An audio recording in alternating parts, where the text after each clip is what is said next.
Hey, David, how's it going? What day of the week is it? When did you get to bed hair? You know what I was saying the other day is there's a downside to COVID, and no one thinks that. And then I know. Remember, I said, "Who is the guy who said, you know what? This COVID has a downside." Dana and I are doing this because I could pull him out like pulling teeth to go to dinner, which has to be within a quarter mile of his house. And then we would talk and laugh. We told SNL stories, and we have dinner with Neil and another guys from the show. We thought, there's so many people that watch SNL. Let's try it. Let's just talk about it and bring in all the cast members or music or hosts and bullshit. Yep. We could have called this Inside Baseball because it is. Everyone has a variation on a theme so far of their experience. Never forgetting it. But yeah, I was pretty demanding with restaurants. It is a quarter mile away. But one time you enticed me to Beverly Hills, and we sat near the kitchen and had to take pictures for a half hour. Oh, yeah. Yeah. Well, that can happen sometimes. When the owner, we taking some pictures now. Which, again, this is not complaining, but the place we go is pretty mellow. I like it dark and quiet. I like when the busboy comes by. You know, a lot of people will help you at their level. Like he comes by, he goes, "Hey, Joe Dirt." I go, "All right." And he goes, "Hey, I'm going to give you some extra bread." And I go, "All right," because that's nice of him. At his level, that's how he's helping. Hey, man, I don't mind that because I was a busboy for 3 years at the Holiday Inn. We called ourselves table maintenance personnel managers. Yeah, I was not a great busboy. They always said, they had a big chart in the back, lift with your legs. I'm like, I've never lifted my legs fucking once. Everything is across the table, and I have to lean over and pop my spine. Jesus, so you were a busboy too? Yeah, guy. I tried to be a waiter, and he goes, "You don't got the stuff." I go, "What stuff? This is harder." It took me 6 months. I was a dishwasher. I was a dishwasher. I was that was the Hobart 3000. I was just bleeding and cutting and we had sweating. the cum sucker 8000. Oh, I would eat the food. I ate right off the thing. Always in the back. I would watch people and go, "Don't finish that fucking steak, dude, because I'm going to eat it." No, they were just thousands of plates, and then the guy came back every 20 minutes. My first shift. You want to still do it? Yeah, I'm not gonna quit because everyone would quit. You know how I got fired is because the guy goes, "Don't be a waiter. You're not a waiter," and they don't like when you talk to them. I go, "But I'm like, I'm sort of an upbeat guy." They go, "I don't give a fuck. You're the busboy." So on Father's Day, it was packed, and we were selling shark. That was a special. This is in Arizona, which is so gross. And so I walk by the table, and someone goes, "How's the shark?" I go, "I got a motto. I don't eat them. They don't eat me. Can I talk to you?" I go, "Fuck." So the manager goes, "What did I just say?" He goes, "What are you doing over there?" I go, "I don't know, killing." And he goes, "No, you're not." I go, "Dude, I'm getting applause breaks." Hey, man, I waited on Rich Little. Nice. Everyone backstage, "Oh, dude, you're Jimmy Stewart." I waited on Richard Pryor. I waited on Carlin. I brought him a bowl of oatmeal, and he goes, "Oatmeal. Drop the O and you have at-meal." I said, "Give it a rest." Give it a rest. There's no blue food. I gave Richard Pryor a Denver omelet, and I came back to get the plate. He goes, "Whoever made this omelet can suck my dick." And I never knew if it was a compliment or but I think he loved it. That sounds nice. Well, Chris Rock is a good buddy of both of ours. I'm pretty tight with him. He's such a nice, cool dude. He was in your team, yeah. your era. And but to me, always seemed just... It sounds kind of corny, like an old soul. I just don't see Chris like in high school skipping around or something. No. He had this wisdom about him, and he has this skill set of distilling things to the essence very quickly if you're around him. And he gave me an incredible compliment once because I was at 93. I said, "Well, I guess I'm going to leave the show." And he goes, "Leave the show? They're going to have to get like 5 guys to replace you." Yeah, it's such a sweet thing. But that was my experience. He's a smart guy. He's very nice down deep. He's not like a cool super. Yeah, and he I think he's an honest guy, and we talked to him. He's very honest. Just like when he's off SNL and they ask about Lorne Michaels, and he says, "The man gave me a job." Yeah. There was never any complaining. No bitterness that he got fired. Nothing. Just he's still one of my tight buddies. So let's hear from Chris. Let's see what he has to say.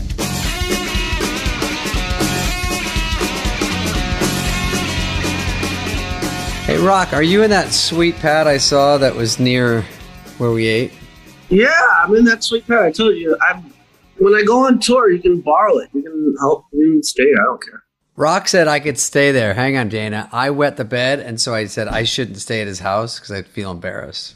You still wet the bed. I was a bedwetter. There's no way to get out of a wet bed with any dignity. what happened, dear. But anyway, we'll get to the childhood stuff in a minute. But Chris, on a day off for you, not a family day, but a Chris day, like it's going to be totally off, no emails. You're going to have fun. Does that great Chris day include having to go on a podcast? Because you're performing. I love the lady, but I really love Spade. I know. Yeah. So you had to do it. Anything Rock and I for came Spade. in together. Yeah, thank you, Rock. Almost anything for Dana, but anything. No, but for you Spade. guys were the junior varsity who outdid the varsity. But we had a junior varsity team consisting of Farley, you, Sandler, Schneider, and David. I mean, it was an incredible junior varsity team that was being trained to take over when we left, in a way, right? No? It was, it's amazing that, Farley, like Kobe Bryant, came off the bench. People forget. Yeah. Oh, yeah. We do a whole show and we go, hey, how about this guy, Farley? Which is I don't even know why they hired us, because normally they bring in the new people when the old people are, gone. start not doing great. You guys were in rare form. I mean, that was the beginning of a 20 person cast. When I came in, it was like basically 4 feature players, or there were 6 total. And that was the beginning. And now there's like 21. So it never went back to just 5 people being the cast right after that. No, I don't think so. Yeah. I went the other night and I couldn't believe how long the credit roll is. Yeah. Don Pardo's I was like, and Jimmy Al Roker. Al Roker's on SNL. Like, I couldn't believe. It's like, how many people are in this cast? Mm-hmm. We started, it was, just so people know, I came on at the end 4 shows of the previous season. So Rob Schneider and I got hired to write for 4 episodes. On those 4, Dice Clay was the host. We had a couple of good ones, Alec Baldwin's first show. And then when the summer came, we got picked up. And then that's when Rock and Farley came, right, Rock? Were you a full cast or were you a feature player? Me and Farley got brought on together. We were the new guys that year. Yeah. So we were all September. sort of new together. Yeah. So we got close offices, and we Rock, who people don't know because he's tough on TV. So am I. I've come off like a hard-ass athlete. But Rock is a nice person, and I was sort of out of my element from Arizona, and we gravitated just because we were kind of in over our heads, like everyone is there, I guess, when they start. Yeah, I mean, well, they always had that thing. It was the stand-ups and the improv guys. Yeah. Yeah. And the improv guys were more technically prepared for the show. But the stand-up guys, because we write our own material and we live and die by the crowd, we were more, I thought, mentally prepared for the show. Like, because the show the show is killed or it didn't kill. Yeah. Like, we could, like the stand-ups, I thought, were less into the politics of who likes who and who's close with Downey and who's close with Lauren.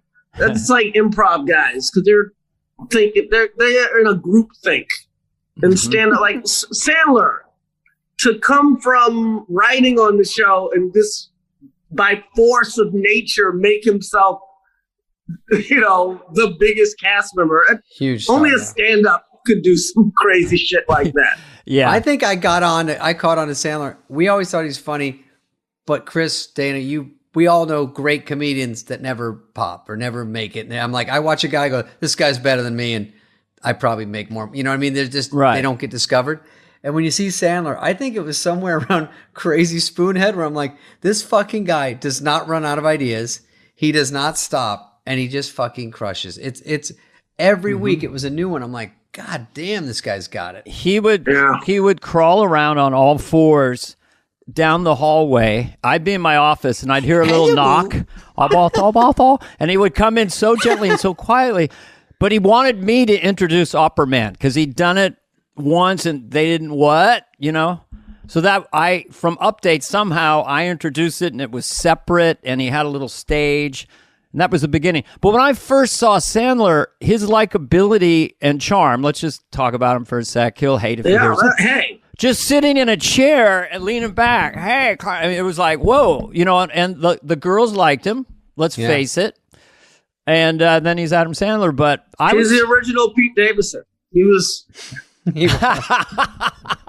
Yeah, Pete Davidson, great comic, but I am fascinated by who he has sex with. I mean, that's a big part of my life, following that thing.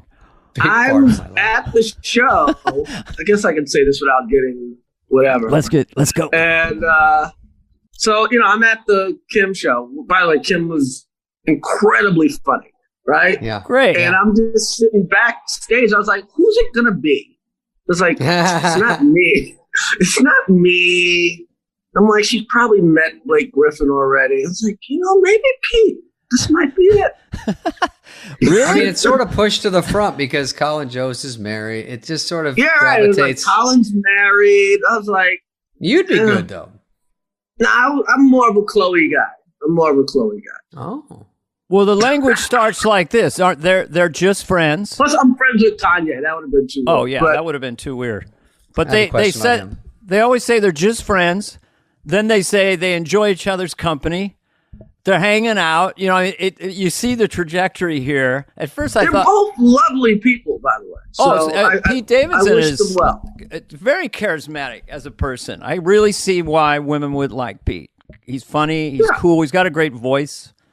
He's really tall too. It's like how many funny tall guys are? Tall trumps most things. Yeah, most things. Rock, I have a question about when you did your first.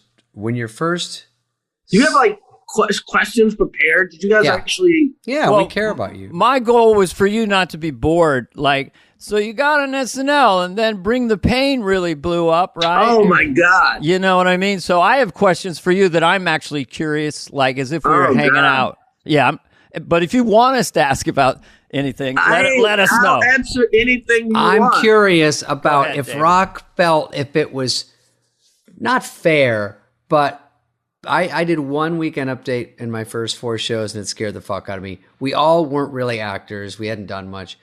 So Rock's first show, they were so salivating over Rock to come in and do all these sketches they couldn't do that I remember, I think they overloaded you with so many, because there was a Confederate sketch especially. Yes.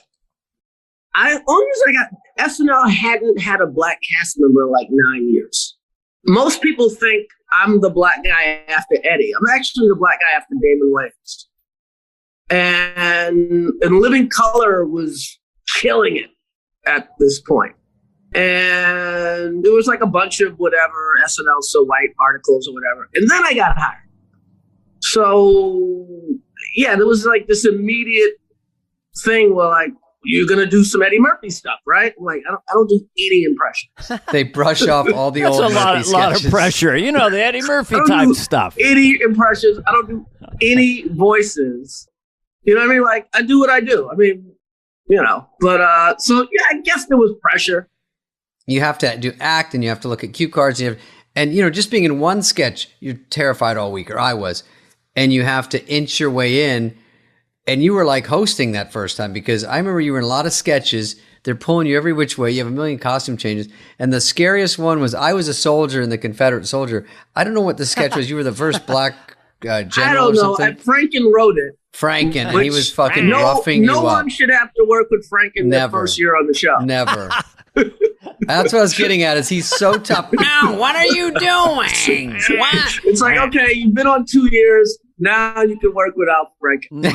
God damn. He was intimidating. He's great. He's an amazing guy, but he's a little intimidating. Because he's very blunt. Oh, that wasn't very funny. You have to get used to that. He's the white Lou Gossett Jr. from Office in the Joke. Like, he's 100%. What you gonna do? Mayonnaise? Was it that what he called it? Mayonnaise. Great movie. I remember that sketch. I was like, he's the Jewish Lou Gossett. Rock, but was it weird? Because if I didn't really think about it that way, but In Living Color is doing great. You must feel like you're almost stuck on SNL, because it's like, fuck, I should be on. I did. I mean, I loved it, and I loved you guys, but it was a weird I'm sure Jackie Robinson used to like go to Harlem after the fucking games with the Dodgers and shit. It's like, shit's happening uptown. Why am I here with Pee Wee Reese? But Pee Wee Reese, good reference. When you went on In Living Color, you finally went on there. Was it fun or was it not fun at that point? No, but I finally got there. The Waynes were gone. Keenan was gone. I was like, I didn't know that. I don't even know what the hell I was on. But it was weird. I got to work with Jim Carrey and Jamie Foxx was there. Oh, good. All of that SNL and Living Color, it was just for me to make friends and to kind of learn about writing and writing on a deadline. Yeah. All of that was just training. And, I was supposed to do stand-up. Thank God. Yeah. It's a humbling boot camp that just reminds you that everyone got there because they were good, and then you're immediately shit on. And it's like a wake-up call, like, oh, fuck, I'm not the first guy to, like, maybe, the show wasn't perfect for me, but, Julia Louis-Dreyfus, Stiller, Oh, yeah. It's like a lot of people that kind of, Jim Carrey, I auditioned with Jim Carrey, and I thought, well, they got to pick Jim Carrey. Guy's insane. But then he killed on In Living Color. Yeah. I auditioned, the night I auditioned, me and Sam were auditioned. We were at the Chicago Improv. And Dana Gould was so good. Know him well. Oh, wow. I left the audition. Yeah. Like SNL I didn't even stay to meet Sam Lauren. Guy. Yeah. I was like, okay, this is over. This guy. Smart, funny. Yeah. Smart, funny, like, whatever. Like, this guy's so much better than me. I am out of my league. And I left. And later that night, Lauren, found out what hotel I was in and told me to come downstairs and basically told me I had the show. I didn't even, that's how good Dana Gould was. Like, let me get the fuck out of here because I'm wasting my time. I think with Lauren, it's like almost a sports analogy or something. He's looking at people can play well together a little bit.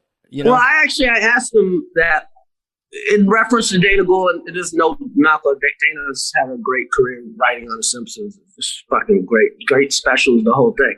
Lauren said the thing. I said, what did you see in us? Because I was like, what did you see in me and Sandler? Because we both were like, what the fuck are we doing here? And he said, well, you guys had original thought. Yeah, that's a big thing is writing.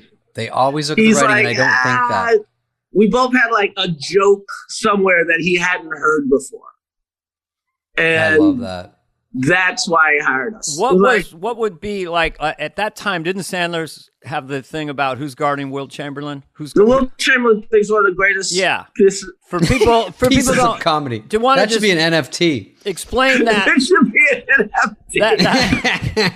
It was so original and so funny. But I want to know what your signature thing you might have had at that, or your go-to, moment, your most surefire bit. I had a bit about going to an abortion rally to meet women that I knew were fucking. That was. I remember that. That was pretty radical. That was radical in 1989, 90. Yeah. It's like whoa. Well, Rock came with more hype than Sandler. I think Rock, when I got there, everyone was telling me, pss, pss, pss. And I also heard a lot of hype about Farley. And then we knew Sandler from the Valley, so me, Schneider, and maybe Dennis, maybe Dana were helping, saying Sandler's funny. He came soon after. But it was weird. Like, first, you can tell if people had game, and sometimes you can just tell around the office, you can tell it read through, but I definitely was looking around that place going, everyone's great. When you go down to Smile, it was Jack Handy. School of comedy. Talk about original thoughts. Every Jack Handy sketch, I'm in read through going, you're fucking shitting me. I should quit the business. I don't even know what I'm doing. He would the weirdest ideas. Yeah. Hey, man, I remember Mike Myers, just shit that didn't get on. I still remember to this day. I'm like, what the fuck?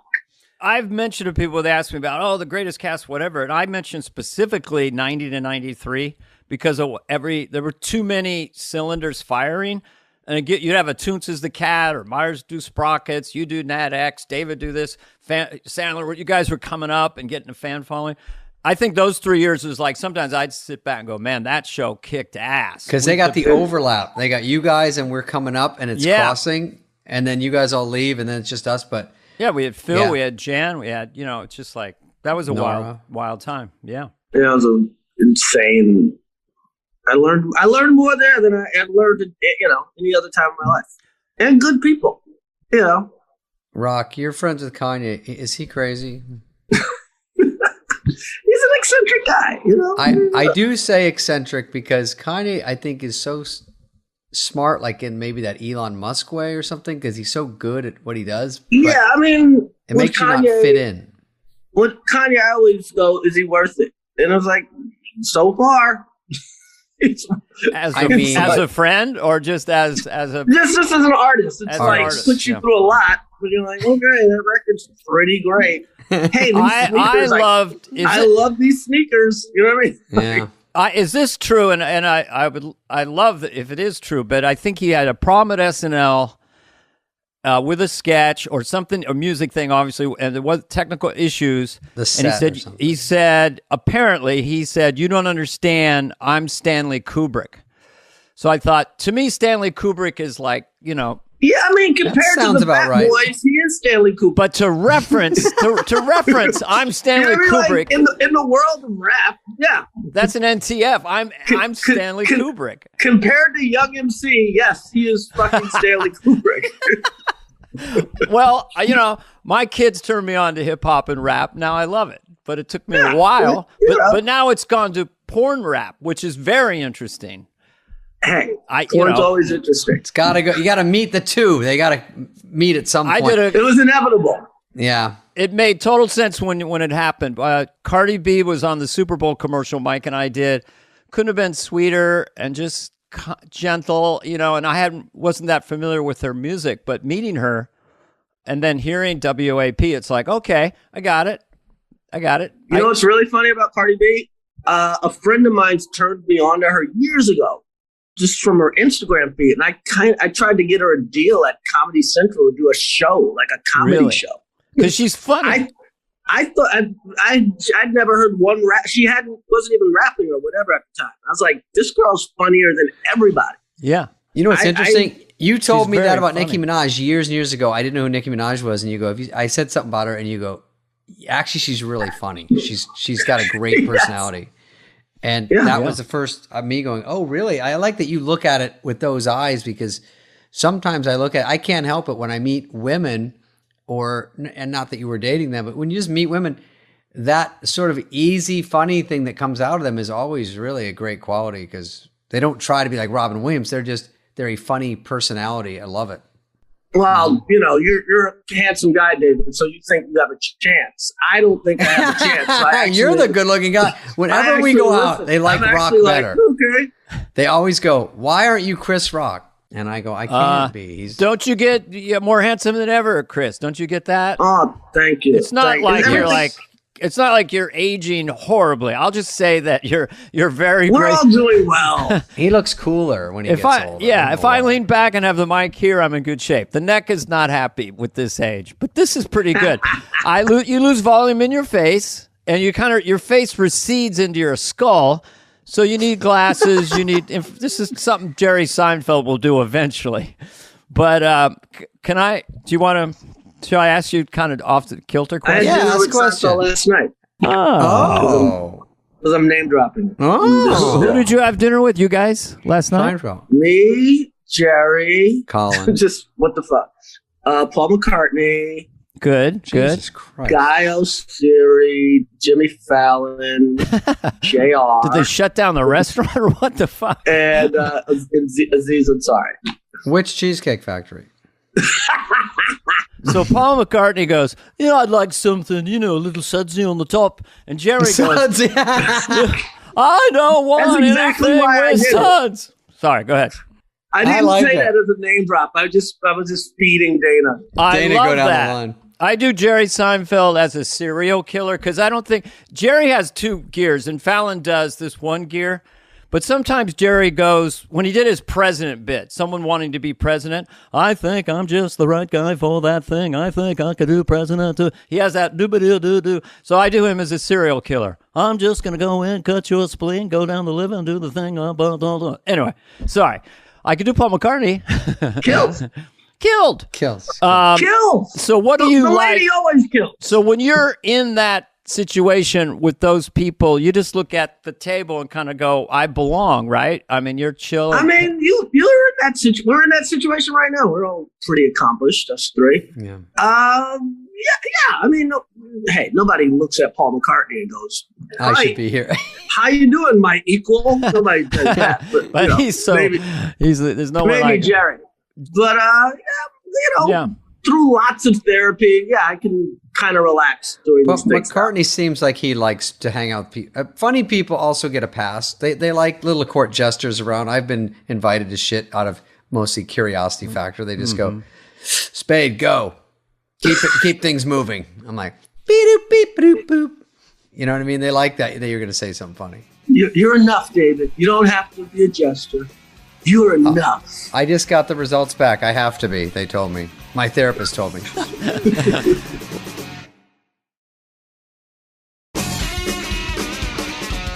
So, Chris, I went into therapy with Conan's therapist. I piggybacked on his therapist at 5. I was in it for 5 years. What?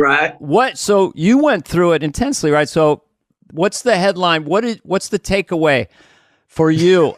You know, mine is that I have a hard time taking care of myself. I'm always trying to help other people. That'd be one of them. You know, I bought a guitar for my nephew, a really nice guitar. And then I had a hard time buying myself a guitar. And I have a lot of money. And I said, God, I'm sick. So yeah, I mean, honestly, this apartment is probably the first real purchase I've made for myself in about 28 years. Right. Since I got that Corvette for at SNL? At SNL, like life-changing purchase. Like, and so what was that? Yeah, I know what you mean. Like, yeah, always doing for other people. Mm-hmm. I don't know. I mean, what I've learned in therapy is like, childhood trauma is like some real shit. For real. And you gotta, until you deal with all your childhood shit, nothing's gonna work out for you. You gotta start at the beginning. It's like working on a script. Okay. Interesting. Page 1. So when I met you, you were a young man. But I was a young man. Were you ever kind of like snarky and spoiled in high school? Because by the time I met you, you seemed kind of like this guy, at least in maturity. You weren't bitter. You weren't snarky. You were never in a group with comedians kind of shitting on some other comedian. So I noticed that attitude you had as a young man. But I guess the childhood stuff for me, it was like I had a lot of anger, and it was in my stand-up. It was in my characters. And once in a while, I'd go off on any kind of authority figure that turned into my dad. But I got past that. But how did your anger express itself then to you? I mean, here's the weird thing. It's when I was, my childhood, I was bullied ridiculously. Half of it, the bullying, is because I was just a little guy. And then I got bused to school. So I was a little guy and I was black, right? It's hard. So it's like I'm getting double bullied. If I was white, I would have probably got bullied too, but it was just double. like, But you're also supposed to be tough, probably. Yeah, it was pretty rough, right? And it was pretty like every day. So it's weird. I had a weird temper. It's gonna be a weird thing. I was the oldest of 7, and I was weirdly smaller than my younger brothers. So it was a weird thing where your brothers like, hey, so and so down the block bothered me, and I'm like, I gotta fucking go protect Andre or Tony, and I'm fucking smaller than them. So anyway, one day a guy really disrespected me really bad, like mushed me at a party, and like mushed me and pushed like kind of like kicked sand on my face in front of girls and shit. And I went home. I put a brick in a book bag. This is like a legendary story in my life. Like Bad Boys, yeah. And I fucking swung that shit and smacked this guy in the face with this brick. and then stomped him Joe Pesci style. Wow. Now, to the point, we thought he might die for even 3 days later. Every time a cop or whatever would come through the block, we'd be like, we're literally talking about ways of getting me to down south like that would have helped. Huh. Long story short, from that day on, as my shrink puts it to me, you have been scared to be angry ever since. Mm. So the guy you saw was bending over backwards to be nice because I was so scared of my anger. Mm-hmm. Yeah, I see. Yeah. I was frightened of what, my shrink, the good shrink, I got, like the top guy. There's good ones and bad ones. Yeah, definitely. There's good ones and bad ones, and he broke it down. It's like, we got to get you over that incident. Right. Because you're a nice guy, and this guy brought out something in you, and you're so scared of that thing coming out of you again. Yeah. That you let the whole world walk all over you. Mm-hmm. Your friends walk over you, your family walks over you, your female relationships, everybody just fucks you over. Because it's somewhere in there, they know there's a force field holding you back. Interesting. So in the weird way, I'm like the opposite of you, in the sense that in the last year, now I can get angry. Right. I'm not scared. I'm not scared of letting people know how I feel about certain things. My therapy was about that too, though, because I was always the nice guy holding stuff in and not really. My aggression, my competitiveness overrode the nice guy. Because people who ask me, who meet me now, well, did you just allow other cast members, like, oh no, Lauren, do their sketch, that kind of thing? There was a natural competition in me. But in my personal relationships, I hated confrontation because when confrontation happened at my house, bodies flew. My dad was just really violent. So even all my siblings are like that. We don't like confrontation. Yeah, no, and that goes too far. My house too. It wasn't violent per se, but it was loud as fuck. Yeah. So, but those things stick with you, just loud. Yeah, it just sticks with you. So now, I can I can tell you, hey, I didn't like what you said to me, or I didn't like what you, without losing my head, without hitting anybody. Well, that's a home run for therapy. Let me ask you a question. So this apartment, I can't see much of it. So it was a mental leap for you to buy this for yourself. It's because you were frugal too, in a way, right? You're always you wouldn't be the guy who would spend to the hill. I always say your best manager or agent is a low monthly nut. That is like right. You don't want to be doing the fifth lead on. If you can keep a low monthly nut, chances are your career will be okay. Make good choices. Yeah. You don't have to say there's meetings you don't even have to take. Yeah. When the cameo guy calls you up, you don't fucking return. They called it "fuck you" money in the '80s, and I guess that's kind of what it is. Like, or now it's just no, thank you, no, thank you. Yeah, no, thank you. Yeah. When you said you were married, and you go, I think it's from your act. That are you scared she's going to take 50%? And you go 50. It's 80 now. Like, it is. You don't buy yourself much when you're married. Didn't we have that conversation at the 40th backstage? What did we have? I thought there's so much there. You told me about the divorce, and you said, well, it's half. And, I just mentioned that other people I'd known in the business, and they go, well, it's half of, community property. And then the alimony adds up to more like 60, 70%. It's about 70, yeah. Okay, 70%, which is fair. It is? Yeah. I'm kidding. That's insane. That's insane. Yeah, I always say my ex-wife has made more money off of comedy than Robert Townsend.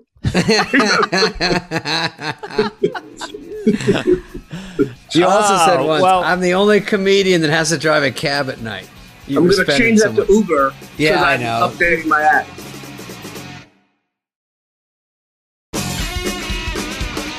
What kind of choices are you making now as far as girlfriends and stuff, or dating, or like how are you and just therapies informing all of that? And I think women generally do like when someone's straightforward, Yeah, I mean, I don't know how. I'm just not as desperate as I've been in the past. Okay. Just, you know what I mean? Like, I'm just not like, that thing where it's like, oh my God, I can't believe someone's paying attention to me. And then, right. And then you're in this weird lopsided thing where you both have one thing in common. You adore her. Okay, here's a quote. I want you guys both to comment on this quote. Just comment on it. Okay. Whether it's true or not. Men want to be admired, and women want to be loved by a man they admire. It's pretty accurate, I guess. I guess. I mean, men want to be admired by who?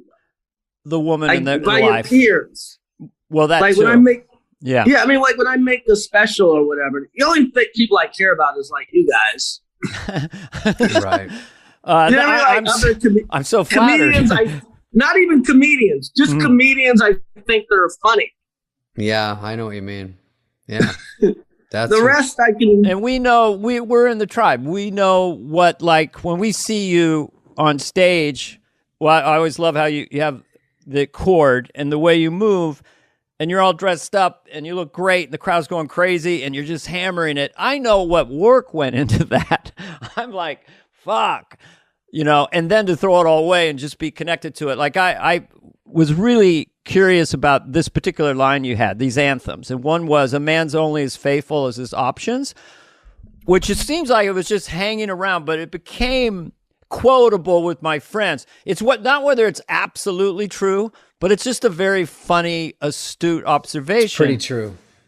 I don't think I came up with it. I think like one of my uncles said it to me. Well, that's coming up with it. And I shoved it in a joke. Yeah. But that's coming up with it, noticing it, and I think I can use that. Yeah. But yeah, that one follows me everywhere. Really? Oh, good. Good and bad, Oh. It's like everybody. A little too close for certain people. It's like any girl you date. It's like, a man's only as faithful as his options. They're like, so are you out of options? You're like, well. Yeah. I mean, hey. Painted yourself in a corner. I had it. Well, isn't that special? I can't get away from it. No, I'm kidding.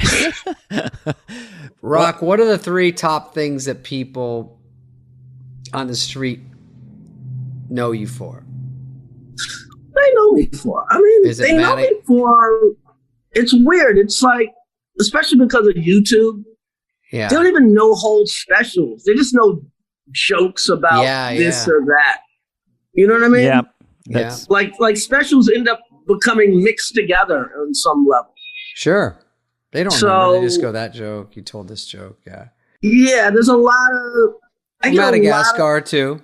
I was on. I did a lot of Oprah Winfrey after Bring the Pain. I remember so that. There's a certain amount. You'd be amazed at the housewives that or the that are into that know what I do. But I don't know. I mean, it's not SNL anymore. It's more movies here or there. It's I don't know. I'm like I don't know. It's like remember we were kids and you just see I don't know. I'm trying to think. Certain people were just famous and you couldn't even figure out why. Yeah. You're like, why is Charo famous? You know what was hard for me to realize is when people you're like, okay. were recognizing me, I thought, oh, it was so great until I heard one person say, oh, I know that guy, he sucks. And I'm like, oh, it doesn't mean they like me. It just means they know who I am. They just know you. I mean, I'll tell you this, that Grown Ups is fucking. Yeah, Grown Ups is a big one. You're right. I was about to say, really, any young person, my God, Grown Ups. We're keeping the lights on at TBS, I'll tell you, because it's on like TBS heavy rotation. Plays Grown Ups literally all the time. 1 and 2. You know what question I got, which you guys might not like? In my last interview, they go, "When were you the most famous?" And I thought, I know what he means, and I said the real answer is right now because everything's accumulation, and then. There's fame and then there's heat. There's hot where the phone's ringing off the hook. So I could tell you when I was hot, but yeah. I'm more famous now than I've ever been. But in around, me and Chappelle always joke about it. I always go, back when I was Drake. That's like, drink them up. 2002, 4. I was Drake, whatever, from 96 to about 2007. It's like the third or fourth special in a row. It was like 4 specials in a row. All it was crushed. very Drake-like. Yeah. Yeah, there's no $1 Million Nights now, but there were. Those are you. Well, Bill Burr, I don't know. What are these? What does he get? No. Bill Burr, please. Bill Burr's. Yeah. If you could do Madison Square Garden. You're doing arenas. You can, Man, Sebastian does 2 shows a night at arenas. Yeah, unreal. It's unreal. Yeah, I loved it. That guy really stood out for me. I mean, in the last 5 years, as just funnier. Especially you go watch him at the store, you can't not laugh. Oh, I laugh. I was in the back of the store and just going, oh my God, who the fuck is this guy? And then I come in the next time I saw his name, I go in and watch. The funny thing now to me is when people were playing like Madison Square Garden, like I think you've played it, Chris. There's these big places you hear of, like in Boston, TD Gardens, whatever it's called. There's so many big ones. The Forum. It used to be reserved for like Eddie Murphy, maybe someone else. And now when you hear people that aren't even household names to me, and you go, this guy's playing this play, you go, whoa, this is a whole new world where through a podcast or through YouTube or through their specials, where it is a little under the radar, but they have a crowd that comes out. It's pretty unbelievable. It's great. I think the exposure and social media and everything else, they become friends with you. So it's kind of like your friend, nobody, is playing Madison Square Garden. Yeah, and also, I think there's more. I know in Europe and around the world, they always respected stand-up as a high art. But in America, it's the stand-ups are becoming the real artists. Yeah. Because in music's become a producer's medium. Yeah. So there's not a lot of singer-songwriters. There's not a lot of, no one gives a fuck about liner notes anymore. Mm-hmm. So the people that actually think are the comedians. You know what I mean? Right. Like, so there's kind of a because you write your own stuff, which is hard to do. Yeah, it's like, hey, I love Rihanna. Tom Segura is a better artist. You know what I mean? Writes all the shit. Yeah. He writes all of his stuff. Rihanna's great. She's amazing. But in the tradition, the nerdy tradition of coming up with your own stuff. Would you rather date Rihanna or Tom Segura? Be honest. I would rather date Rihanna. Tom Segura is a great example of someone that does, I won't say numbers, but he does a podcast. And then I ran into him and he goes, we do these live ones. So he makes a shitload off his regular podcast. And then he does a live one. And it's crazy where I go, you do not make that a 3-hour podcast. He's like, yeah. Yeah. And then he goes, next one we did, it doubled. I was like, I don't know him. So his podcast is great. And that's an example of that where I often thought when the web first came out, could I get 1 million people to pay me $1 a month and I'll just go ape shit on YouTube? And that's starting to happen a little bit where someone, I don't know Tom's numbers, but I would guess if he charges $10 and he gets 50,000 people on his live YouTube little podcast, he's making $500,000. Yeah, I mean, you gotta understand too, like, I don't want to get too technical. Humans need people to talk, right? So, whatever, 100 years ago, 50 years ago, philosophers used to be famous. There's no more fucking philosophers. Mm-hmm. People used to be religious and went to a church every week. No one goes to church anymore. So the only place people actually can hear people say their thoughts is through stand-up. It's really ironic. We're the last of the speakers. And you know what I mean? The last of the thinkers. Have you seen some of these preachers, by the way, are similar. They walk the stage, they're talking, they're rallying people, they're talking, everyone's into it. When I'm writing new material, I watch preachers just as much as I watch stand-ups. Really? Interesting. You come off a little bit like that. You work the stage. You're like a panther. Well, my grandfather was a preacher. My great-grandpa, I have preachers in my family line. Well, you see, they're performers. What works? It works for them. They're loud. They give it to them. People they find a premise. They milk it. Yeah. You know what I mean? I would, when my two sons were doing stand-up, and they had the main problem. So I was around open micers a lot, and the main thing was lack of clarity in the setup. So I actually put you on one of your special. I said, look at this guy's language, this clarity of really digging into the premise. Everyone knows where he is, and then he drops the hammer. So, that makes sense to me. And obviously, Sam Kinison was a preacher. You could really see that, Yeah. My God. One of the best. The hardest guy to follow. I followed him once. The hardest guy to follow ever. I auditioned for Saturday Night Live and followed him as an unknown in 84 at the Comedy Store with no MC in between. Sam levitates the room, and now Dana Clarko. Death. I had no way out. There was nowhere to go, man.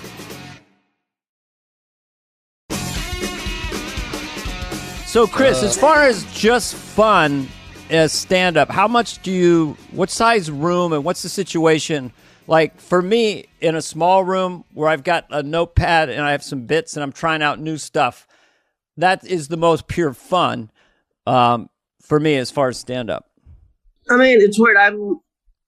I start next week or the week after. I go to I'm not going to say where because I don't know when this is airing. Mm-hmm. But I'm playing a club 3 years, 10 nights in a row in the middle of America, doing 2 shows a night. Yeah. Trying to get an act together so I can go on tour next year. That is fun. Once you get enough bits that are working. I mean, isn't the greatest feeling a new bit that's unreal coming together? You still got it. My favorite time is early in a tour. You've been on stage about 45 minutes. You're killing.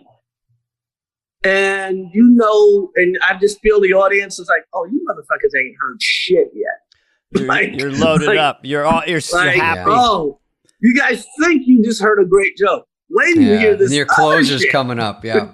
Have you ever wrote a bit, Chris, where it came together so perfectly that you thought, man, I don't know if I can write something that good again? I mean, or equal to it, I'll say this bit, when my daughter Lola was born, the doctor hands me my child, and literally out of my mouth, I'm like, gotta keep her off the pole. It just came out of my fucking... Say that again. I was like, I gotta keep her off the pole. Oh, that's right. Yeah. Stripper pole. And it's like one of the best bits I ever came up with. It was like, should I just get women pregnant to come up with this?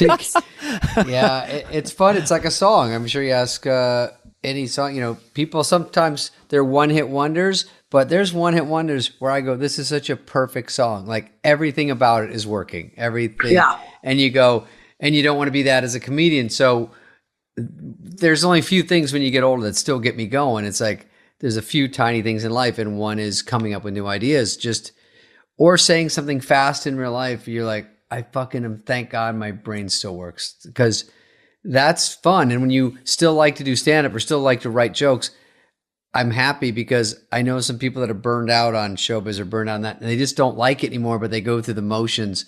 Or a comic that travels with the same hour for about 20 years, which they used to a lot. Same act, same every year you'd see them. They come around to your city, and I'm like, fuck, they didn't change anything. But it was okay. Now it's fun to write and see if you can scrape together another hour that's good. But isn't that, sometimes I would say I'm embittered by it, but I'm like envious, and I'll just say the Rolling Stones. I'm just envious of people, but we have to create new material, and rock stars can just do their top 15. We don't even want them to. And I really believe the Stones are better than they've ever been, because I think really winding down on a song over decades where you just know it so well, and Jagger never stops working. I mean, his voice is exactly where it needs to be at almost 80. But with stand up, you're like, I can't. Okay, got to start. Fuck, a whole new hour. I mean, it's like, yeah, it's and it doesn't get any easier. No. I'm sitting here right now. I'm like, okay, I literally have shows in less than 2 weeks. I have fucking shows. Well, there's two things going on. There's Chris Rock unknown, surprising the audience. Now the expectation is, woo, You know, when they introduce you, to make sure they don't go over the top with it, because I've been dropping it, mics, ladies and gentlemen. You know, this guy's gonna bring it. You're gonna really, you know, what do you want the MC to do for you in the club? He's trying out stuff. What do you want him to say? I just say my name, no credits. Okay. Just don't hype it up. You or know, scream. but I mean, it's weird because it's like you can't get away from being Chris Rock. You can't get away from being who you are, and by the way, you can't get away from being who you are to the guy introducing you. Right. You know what I mean? Yeah. Because that guy's a comedian, and this is what he's. I met Joe Coy once 10 years ago with Lovitz, or maybe it was 12. And he started tearing up just meeting me. Yeah. He started to get eyes were watering. I go, Joe, it's okay. And he's huge now, but there is that expectation. And you try to remember the way they see you, you know, the way you would see someone above the food chain when you were starting. It's interesting. Yeah. I forget who used to say it. Somebody said at their first Letterman, they sat down and it was like talking to a $5 bill. Because you can't. Yeah, you can't. Letterman was so intimidating to me that the last few years, I would just get on my heels. I'd be in the wings and I'd see him. The last thing I'd say when they'd introduce my name, don't give this show too much respect. Like pretend it's Bakersfield Today, just to get past the intimidation of David Letterman.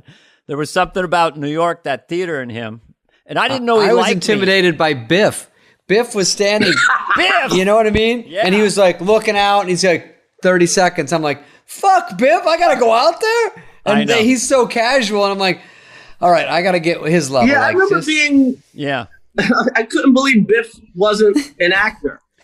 Yeah. Oh, yeah, because he was on the show. He's the last thing you see. He actually was... And they make him work. He really wanted affirmation from Biff in that. How you doing, Biff? Biff, you all right? Oh, cool. I was like, Biff, you know, there was a time Biff was more famous to me. It was like, fuck yeah. Like, where's your dressing room, Biff? All right, let's let him go, Dana. We did good with him. This was so much fun, Chris. It's always good.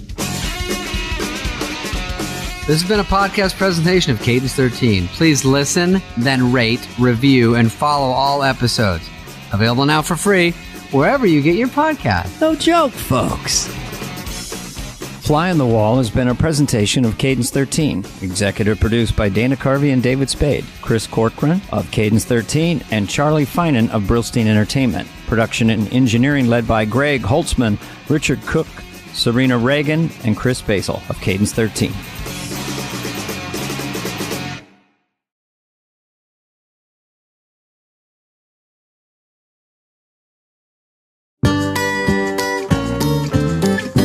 Hi, my name is Charlie Sheen.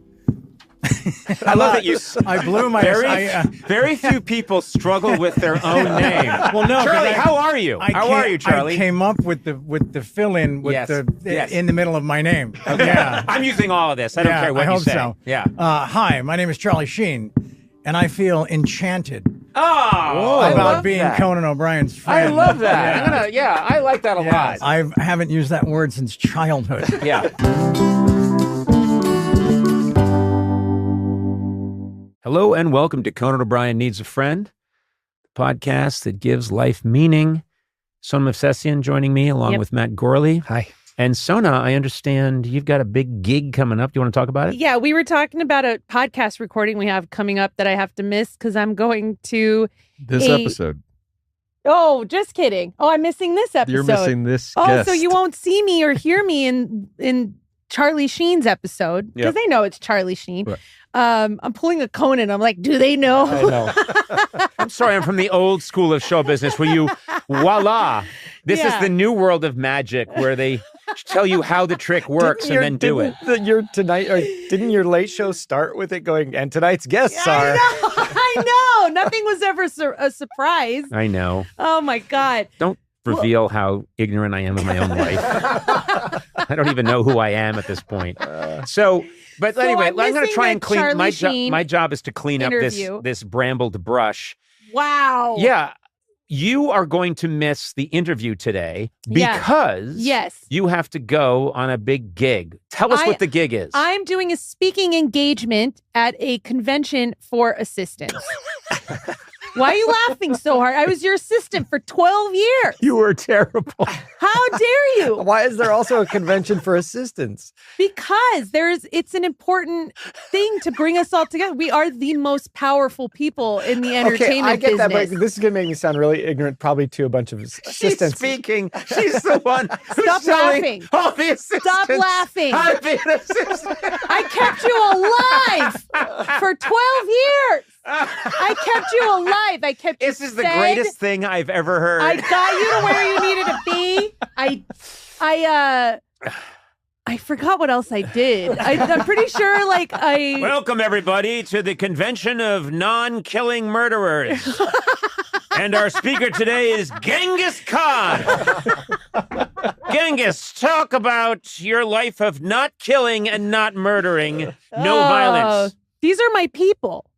Okay. These are my people. Now, are you there? Is it kind of ironic that you're going? People know. You wrote a book called World's Worst Assistant. Yeah, you wrote the foreword for it. I know, yeah. So you laugh at you. You What? did this. You laugh at you. You laugh Because at you you? enabled this, you'd laugh you. Is this a preview of your speech? Hey, number one rule of being assistant. You laugh you. You laugh you. What are you talking about? You're incoherent. What I'm saying is you enabled me for 12 years. Okay, sure. All right. What do you mean, sure? I mean, yes, I agree with you. I don't think you ever reprimanded me. But- You just made fun of me all the time. Right, but what I'm saying is, given that all of that is true, you still should not be speaking to thousands of assistants and putting your imprint on their minds. I am a success story. In spite of yourself. That's true. But I assisted a high profile individual for a very long time. Very true. Very true. And I got you to where you needed to be. Yeah. What do you mean? Yeah, I did. Good debating skill. What do you mean, Nah. Weren't And you the winner also a is Sonam champion Obsessian. debater? I was a champion. Speech. I didn't debate. She didn't I debate was a because debate speech. involves logic and doing a little reading ahead of time. She was really good at going, oh, me? No, you! You look at you. You look at you. You look at you. You Funny laugh. me, funny you. You laugh. You you did this. You did this. And you the enabled speech this. champion once again is Sonam Obsessian. Sessian. No, for That's real the echo though. in the hall. I came into this ambitious, and then you started making fun of me very early on. You said it sounded like I was arguing with Dracula when I was talking to my grandma on the phone. It was your mother. And it broke And us. it did sound like arguing. It broke You were going, us. blee, blah, blue. And it did sound like, Dracula the auctioneer. And I just commented on that, and I thought was a very sensitive way. Are you proud of what you've done to me? Yes. I think it's really funny. Is it? Yeah. Is it funny for you? Yes. Because you enable. You funny you. You funny you. Well, you win that one too. God, you're good. What's the subject of your speech going to be? It's not. It's a Q&A. I don't even have to have a prepared speech. I'm just going to have good. a conversation with someone, Well- which is nice. It's called the EA Mafia. And, they're like, it's going to be in Palm Springs. It's going to be lovely. Okay. I'm going to say this at the risk of ruining all our good fun.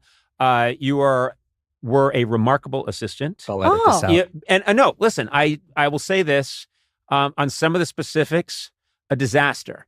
But the important thing is, Sona would have jumped in front of a bullet for me. I would think have. She would have. Really? She's I would have. incredibly loyal. Why would you have done that?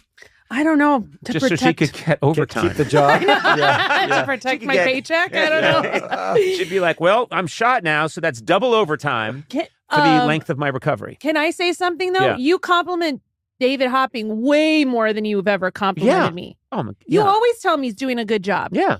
I taught him everything he knows. I don't think that's true. It's true. No, he took over and you were like, good luck to you. You do you. You do. And then you jumped out a window and landed in a big hummus truck.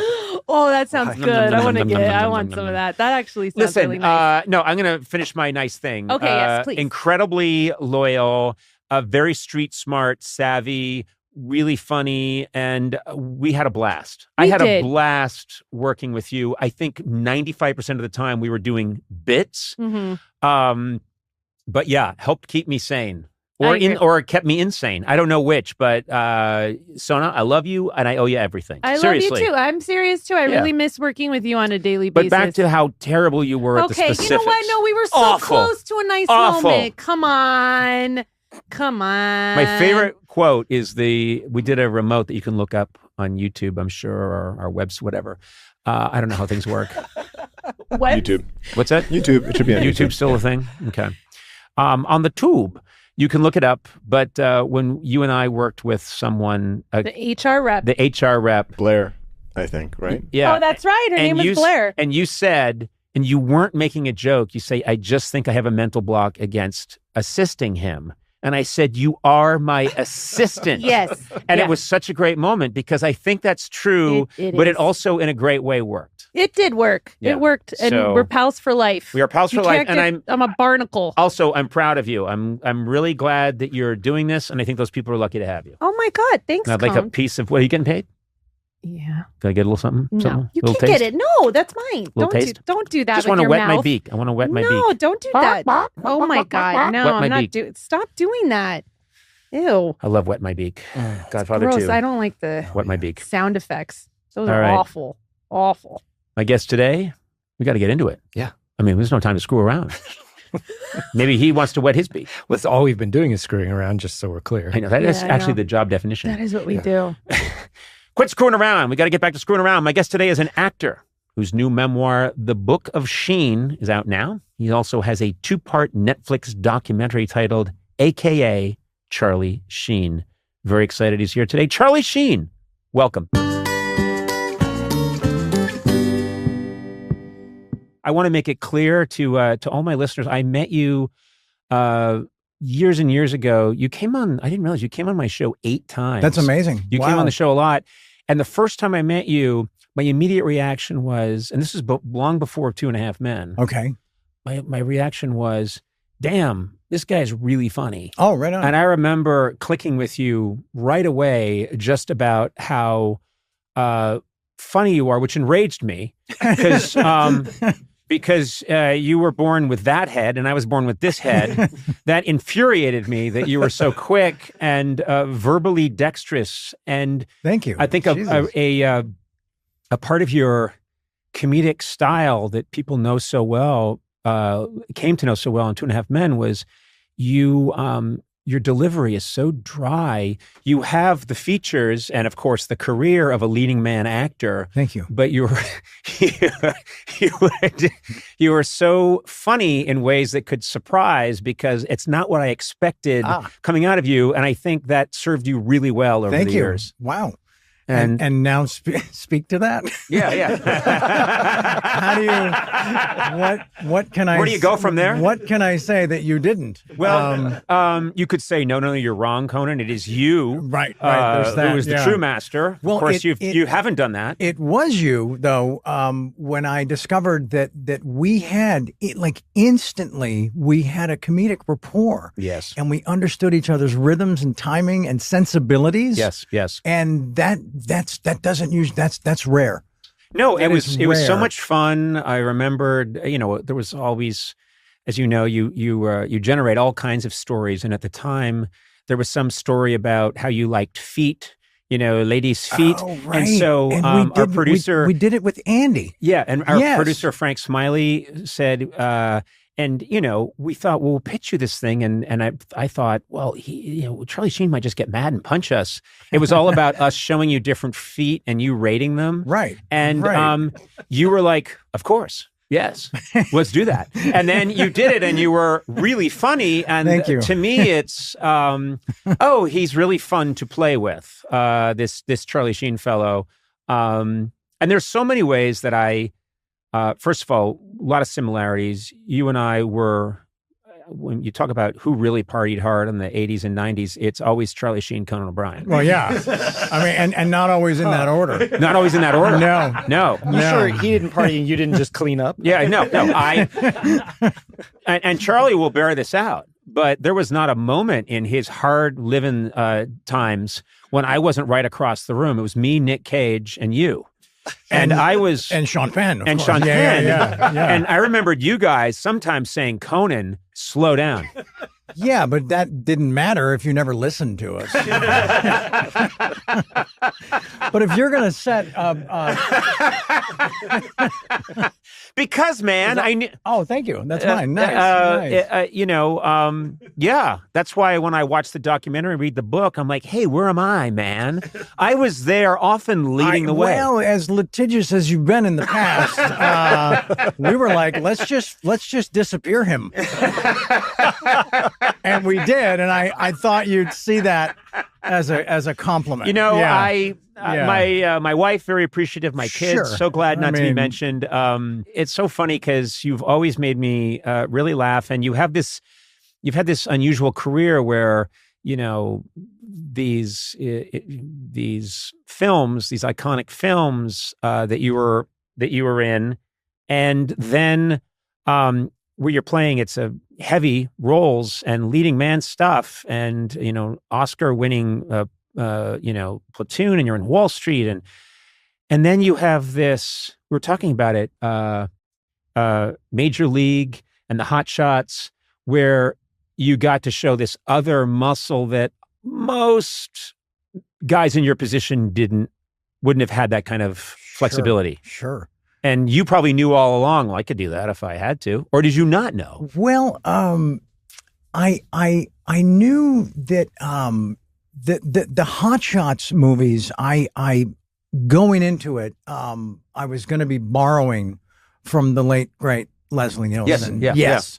And I kind of, because I saw those films as a child, or as a young teenager, like with Emilio in Westwood on a Friday night, watching Airplane. It was the first time when I thought, oh my gosh, someone else gets my sense of humor. And when I saw that, I thought, oh yes, this is what it is. Right. Your eyes don't twinkle when you say it.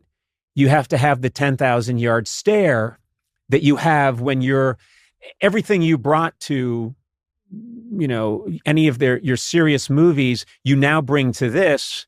But what you're saying and doing is quite absurd. Right. So I have to kill those jokes like I killed Sergeant Barnes. Yes. I just came up with that. That's amazing. And then I had another. Very good. Thank you. I just, that's a fresh one for me. Okay. And then I just realized that you're talking with us too. I don't mean that demeaningly, but you don't have part to. You're part of the triangle. You know what? We discourage him as much as possible. Okay. Because I don't want to be like, he's the only one that matters. You really don't have to. No, Charlie, but you're please. part of the show. Not really. Are you filling in for someone today? No. I've never met this guy before in my life. No. He was here to fix the HVAC. That's right.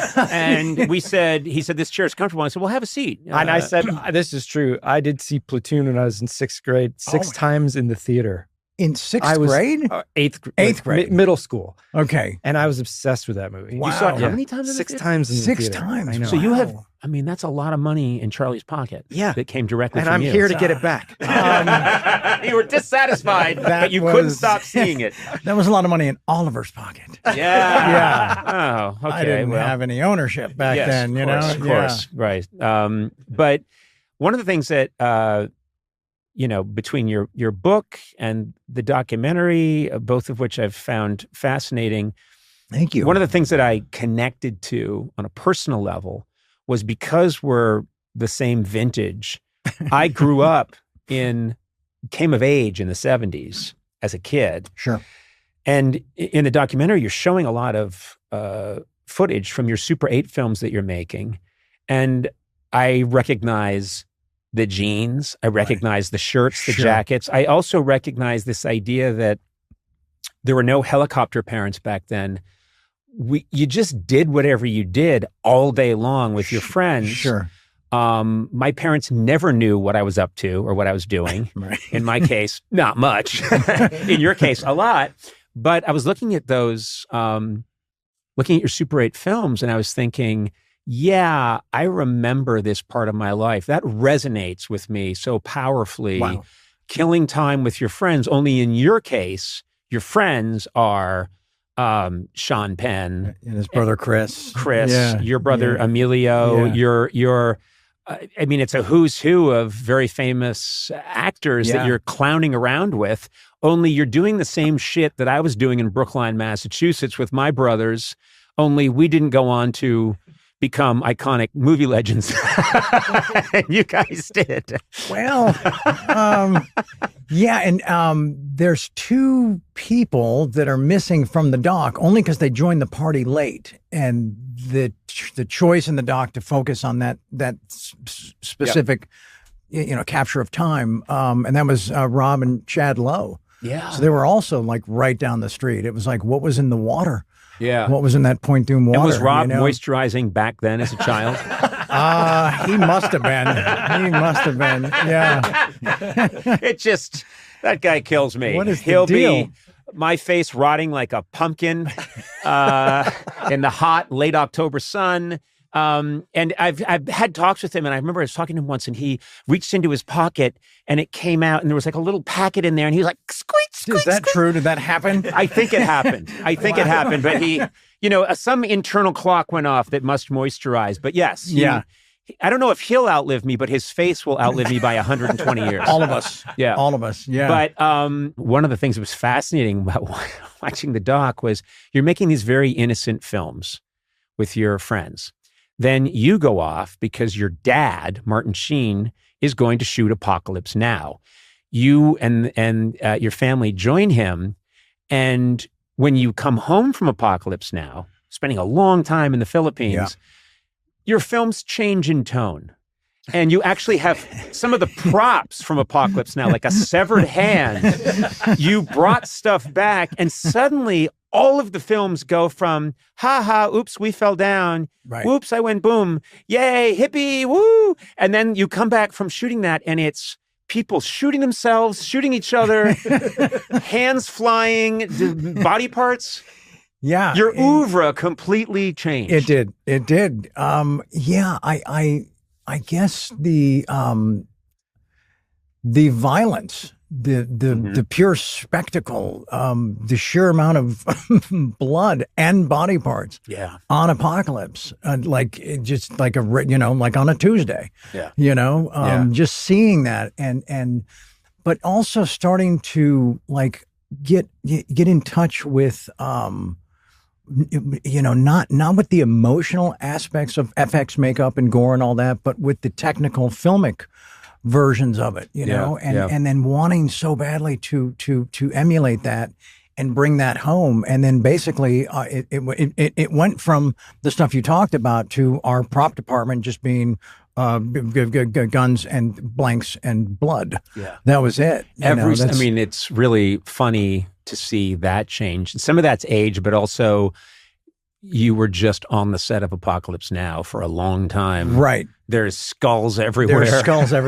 The heads. You're looking at the heads. Yeah. I mean, there's a line. And this is you at catering. Yeah. There's just skulls and bodies, and I'm just here for a taco. Yeah. You had these friends who were becoming famous, and then you had your brother, Emilio, becomes very famous, huge star, and then there's the whole Brat Pack phenomenon, all those guys and gals. And I remembered I came out to LA in 85, and I have a very clear memory of working at Sunset Gower Studios as a 22-year-old, walking up the street to make a deposit at the Wells Fargo on Sunset in Hollywood. And all of a sudden I saw this Jeep open Jeep roar past, and it was Emilio and Demi and Rob. They were all going, yay! And they went by me. And I remember thinking, oh boy, if only I could be in that Jeep. That's how I talked back then. Of course. Surgery. We all did. Your early movies where you're like, I'm going to go to Wall Street. So glad they did ADR and fixed that. Yeah. But you are around that, and I was thinking, oh, right, you'd have been around the Brat Pack, but no one knows who you are yet. Right. And what did that feel like? It felt awful. Yeah. It felt, I felt like I was just, taking up the rear. I felt like a valet on certain nights. Yeah. Even when I was in the mix, like we'd start at the Hard Rock Cafe, and then we'd get, wherever the night took us to all the VIP lounges and all the special places where you'd, try to hang out with the Untouchables, not the band, like, actual. Right. Yeah. Super famous people. But I never, it felt the worst was when all the attention from all the pretty girls, you know, and they would all go home with them, you know, and I would just go home.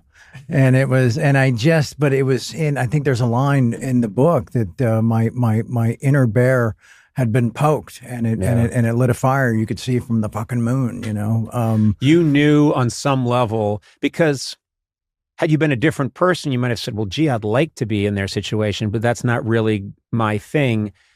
It almost seems to me like you had this subconscious knowledge. I'm supposed to be one of the people that everybody knows here. Well, that or at least be part of all of the perks. You know, I didn't give a shit about acting. I was looking at that, just like, you know, if I can just give a shit about acting. No, if I could just get a job that everybody like, you know, lines up to go see, then that's how my nights will end. I mean, seriously, that's kind of was the inspiration. You are honest to a fault. Thank you. Thank you. I only got into comedy to do good works. Right, I know. In the name of our Lord Jesus Christ. Right. I'm not familiar with these perks you speak of. Now, if you excuse me, I have 9 Bentleys duct taped together. I'm going to drive home.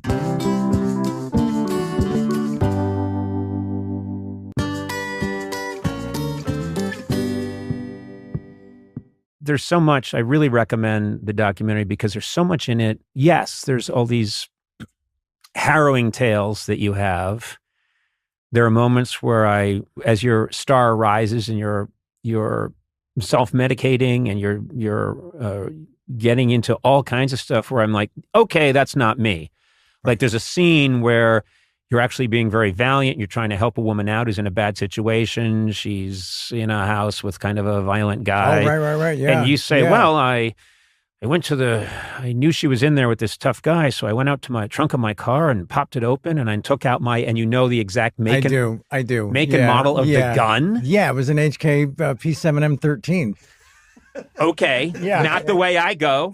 I go for a Glock M80 944/B, carry the 3. They were sold out of those the day I bought the HK. Yeah. Okay. No. That's whatever. I think of it always as a lady's handgun, but anyway.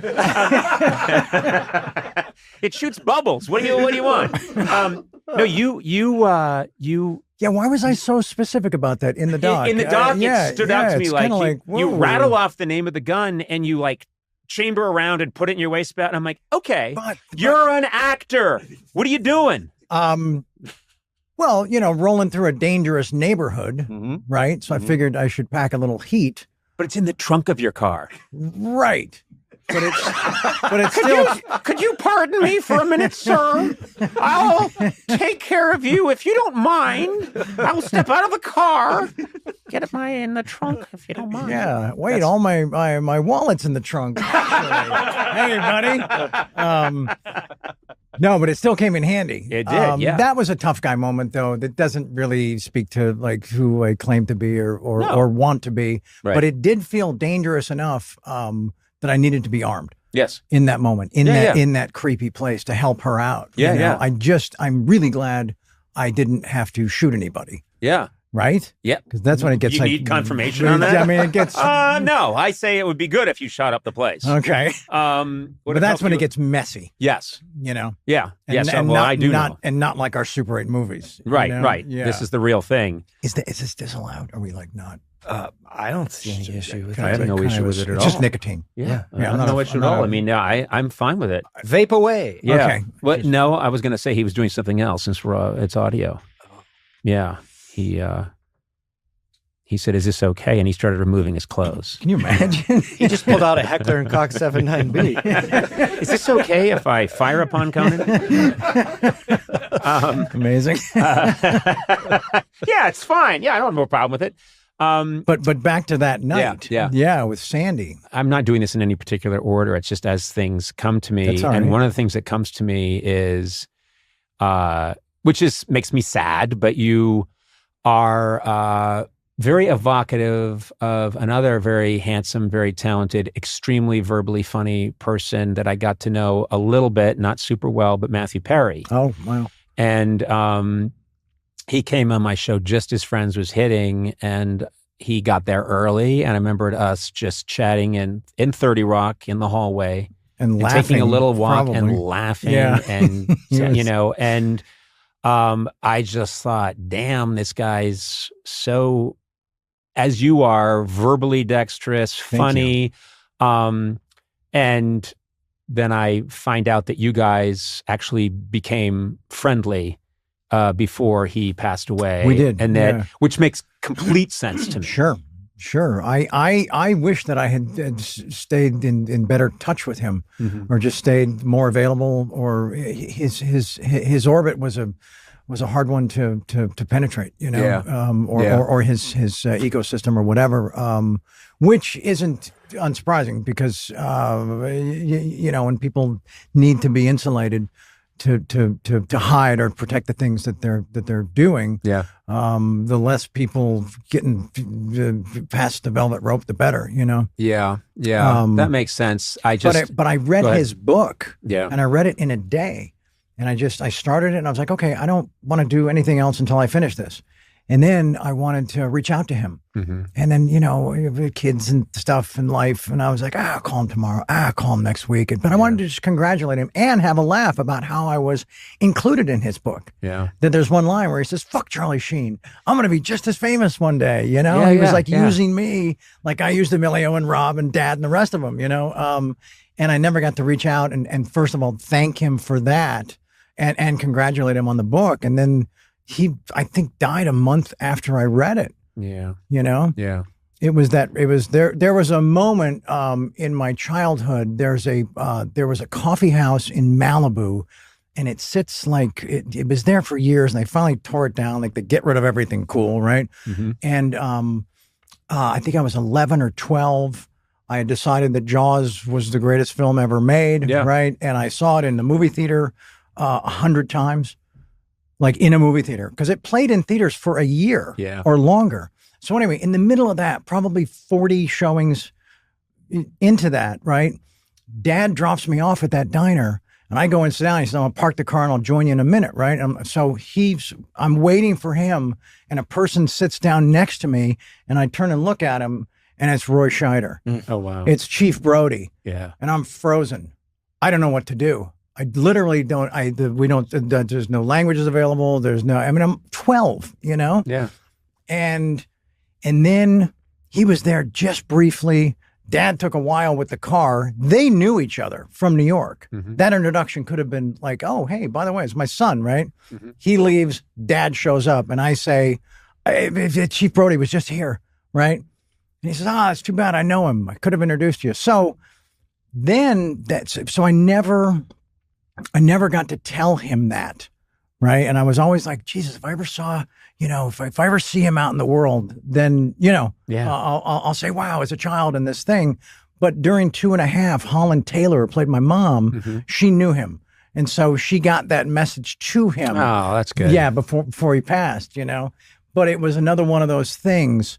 It was with Matthew that it was kind of, it reminded me of the Scheider missed opportunity. Yeah.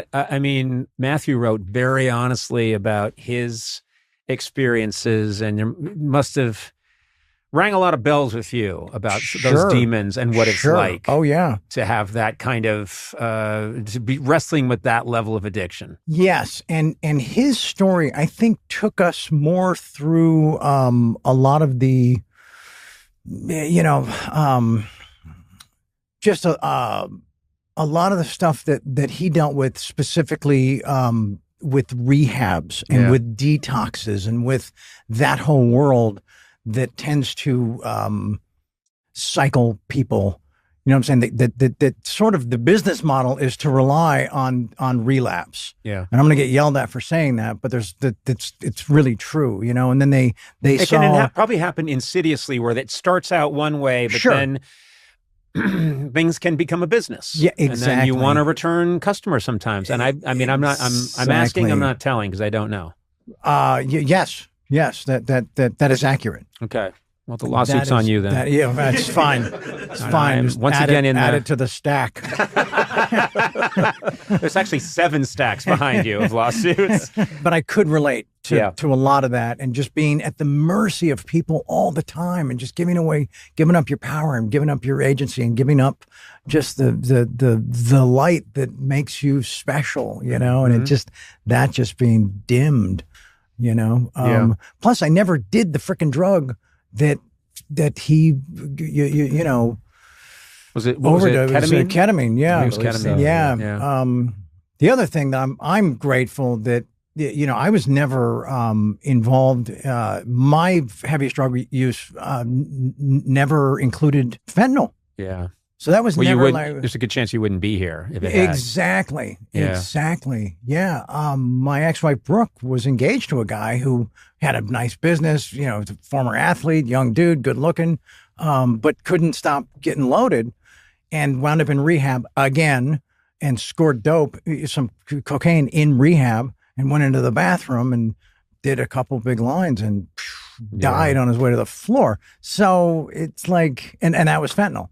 Yeah. You know, and I just think about, my gosh, how many situations was I in where, you know, we couldn't like order the fentanyl test strips on Amazon back then, right? I mean, it was just as you can now, you're saying? Well, yeah.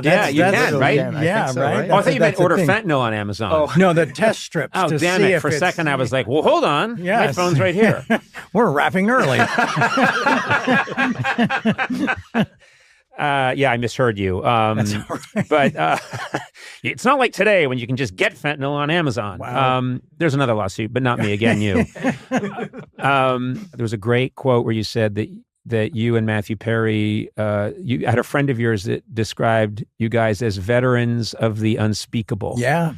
And that's a Downey quote. Is it Jim Downey? No, Robert Downey Jr. Oh, my God. Yeah. That's a Downey quote. Most people say Downey quote, and I go to Jim Downey, That's awesome. SNL comedy writer. That's awesome. And you go to that other Downey who no one knows. Right. I mean, is that maybe his? one day. Yeah. Maybe and there's one another day. really funny, very funny, verbally dexterous guy, brilliant actor. No, and a lovely man. Yeah. But I gave him a new nickname in my book. I call him Bobby DJ.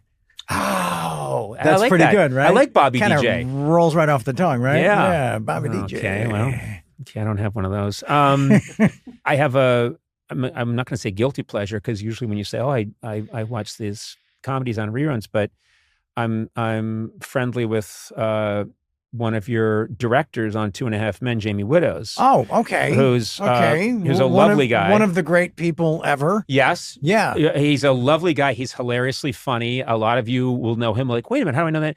You know, great TV director, but Animal House. Yeah. He's in Animal House. Yeah. He's Hoover, I believe. In Animal House. You know, well, now hold on a second, Dean. You know, you sit down, smart. You know, that smart guy. And he tells great stories from that set. He has great stories about set. Belushi. He has great stories. I mean, I got to get him on here to tell those great stories. But his price is high. So wait. Anyway, he talks about you should be getting paid hundreds of thousands of dollars. Interesting. Wow, they skipped that part. Yeah, just skipped it. He'll be paid. 2.5 Men. Anytime that show is on, I'll watch it. Seriously? Yeah, because your character in that is funny in a way, because I'm such a comedy nerd. I'm like, this is a little different. I'm trying to think of who else has been funny in this way. It feels very original to me to be playing that rhythm on a sitcom. It just felt unique to me. You feel like there's some precedence for it? Well, yeah, I was borrowing or honoring parts of it from Ted Danson. Right. You know? From Cheers. Yeah. But it's darker. It is darker. Sam had to be somewhat likable. Of course. That didn't seem to trouble your character at all, being likable. You know, like you still like your character. Right. But you're not afraid to say the most horrendous things. Right. Because I had confidence that whatever that my character would wind up doing, that he would ultimately always be forgiven. I've watched the blocking on that show. I think you burn 4 calories an episode. You're always very comfortably dressed. Right. And you're always usually sitting one leg crossed over the other with a beer. And then other people can have complete meltdowns. Sure. Or John can have a complete meltdown. Sure. You're watching, you've got some great jokes. Sure. Then cut to you in bed with an incredibly different, beautiful woman every week. And you're like, wait a minute, did you win some kind of contest? Must have. Yes. Yeah. No, that's an aspect to it that nobody complained about. Yeah. The actors or the audience. Yeah. And interestingly enough, I was either married or in some relationship. No, it was only 2 relationships during the entirety of 2.5. It was either with Denise, married, and then that went bad, and then Brooke, married, and then that went bad. So anybody you see me dating on the show was just on the show, which kind of sucked. I love that you're acting like, I know it's hard to believe, but I didn't actually sleep with that woman in that scene. That's usually the case. Yeah. This is going to be hard for you to believe, but I've interviewed thousands and thousands of women over 30 years of television, and guess what? I didn't sleep with any of them. Seriously? Wow. How is that possible? Thanks, pal. Hey, sorry. Okay, sorry. B. Arthur. Sorry. Wow, you brought B into it. I had to. Wow. I had to. You mentioned that you watch it whenever it's on, right? Do you know who else does? My parents. Your parents will stop what they're doing, and if they've finished dinner or they're about, then in 2.5 is on, they'll just sit down. That's fantastic. And they'll just take it in. And then I'll show up at the house the next day, right? And I'll be like, hey, we watched this episode where so-and-so does this, and then the kid did that, and then, so what, why did John do that other thing? And I'm like, Mom, I can't answer that question. I don't remember the episode. You know what I'm saying? They want specific details. Oh, I know. Yeah. You know what I'm saying? Yeah. And I'm like, okay, give me a little bit of backstory. And all the backstories are identical. You know what I'm saying? It's the week you threw John out of the house. I'm like, I need more. I need more, Mom. You're slightly, unpleasant. You're skeptical that something John's trying to do is going to work out. Right, and you're drunk in the scene. Yeah. You immediately throw one woman over for another. What happened in that episode? I really like watching you and John Cryer in scenes together. There's a really nice, real chemistry there. And I know I was happy because I'm friendly with John, and I know that you guys went through stuff, and that could not have been easy for John. Sure. I was very happy that he participated. I was too. Because I was too, yeah. It felt like there was a bit of a, let's put that behind us, let's come together, which I thought was... For the most part, there was. For the most part. Yeah, absolutely, yeah. When you say for the most part, who he's... Because there's a couple moments in the doc where he's still kind of hacking on me a little bit, you know? And then he's questioning, like, if he should be in the doc because, you know, is it going to be another Sheen experience that starts great and finishes in the toilet, you know? Right. So I proved him wrong this time. Have you, though? Because many people consider coming on this podcast to be a rock bottom. That's a good point. And by the way, I went through all of your experiences, both in the book and the doc. Right. This is your rock bottom. Okay. This beats you going to the trunk of your car for a MI 1533. 2833. 23. What is it? 36? So whatever. There was a different time. When you watch 60s movies, that joke about women's measurements all the time that people did back then. What is it? She's 24, 30, I forget how it goes. 36, 20 or 36. Yeah, whatever. Yeah. And you're like, what? You watch it now, and it's just a standard thing. Like, she's 36, 24, 36. You're like, you're listing her bust and hip measurements? What? I've never understood it. Clearly. There doesn't need to be math in that moment. You know?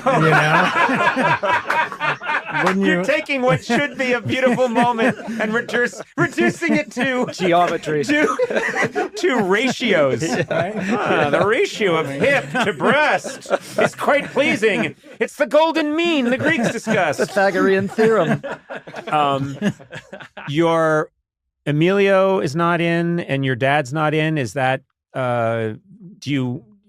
I think you mentioned at one point you wish they were in the doc, but they maybe felt like they don't want to speak to all of this. I don't know. They watched a rough cut of the first episode at my house with the director, Andrew Renzi. Ramon was there. Mom was there. And they loved it. They were so entertained. They were laughing. They were just like, they were so engaged. And then they both said, Dad said, I'm already in this thing.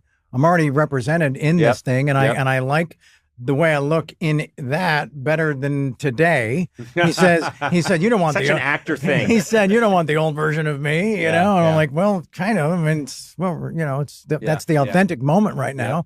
And so he said, no, I can't. And then Emilio, they both decided that or came to a realization that it was my story. And even though they're part of my life and obviously the whole journey, they didn't want to get in the way of my story. They didn't want to in any way put it through their own filters or in ways that might misrepresent some of the stuff, how it actually happened. They didn't want to get in the way. But of course the press jumps on it and they're like, they're not in it. What's the backstory? What's the feud? And there's like none.